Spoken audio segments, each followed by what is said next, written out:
first tell me, you are opening a new museum dedicated to Munch.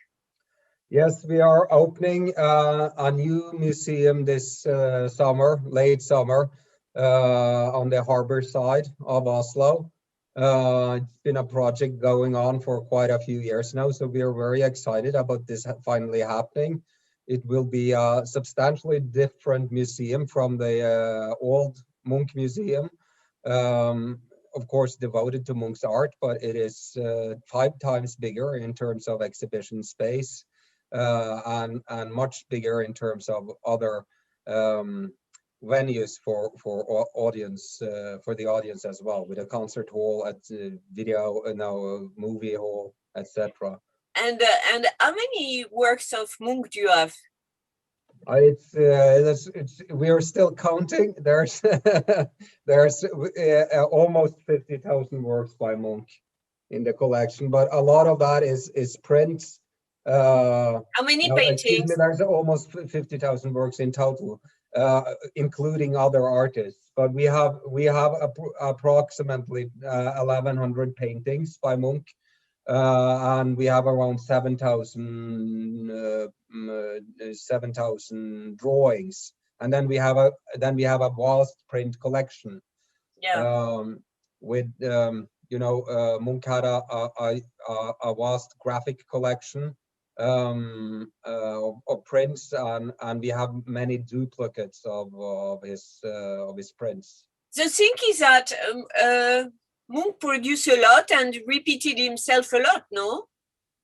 Yes, he was very expedient and a considerable collection, production, not as efficient as Picasso, but almost. And he also worked a lot with, as you said, reinterpreting and reinventing the same. But was he commercially oriented in a way? I would say if he was commercially oriented, of course he was, but I would rather say that he was, in modern terms, he was very concerned about the Munch brand. And the legacy of the Munch brand. Early on, he had this. When he was financially well off, I believe he was more concerned with his legacy than making money. And and the idea of having a museum in his name was very important for him. But already from the 1890s, 1880s, you can sense a critical concern with the public conception and reception of his artwork.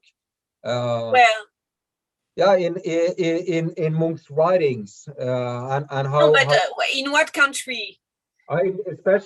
Especially in Germany, where he had his international breakthrough.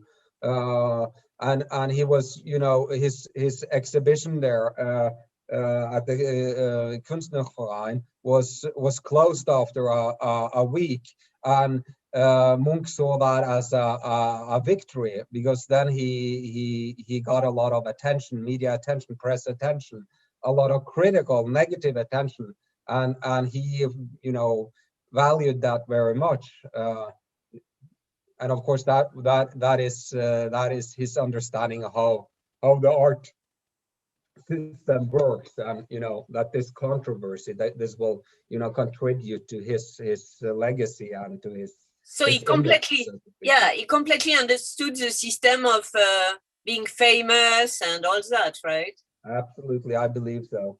I just this last fall, I finished my doctoral dissertation on the early biographies on Munch, and how he is framed as a genius in the early biographies. And I believe Munch himself was very instrumental in promoting that image of himself as a genius, as an original genius, as a visionary genius. Wow. That's very interesting. So because sometimes he's presented not only as a genius, but as someone very kind of insane in a way.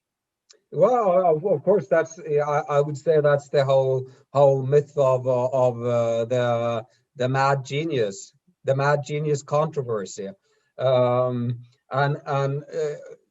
a lot of his early critical reception, both in Berlin and in Oslo, was criticizing him for being deranged, mad. And you probably saw the news piece last week on the little inscription he made on top of the scream, "This could only be painted by a madman." So, you know,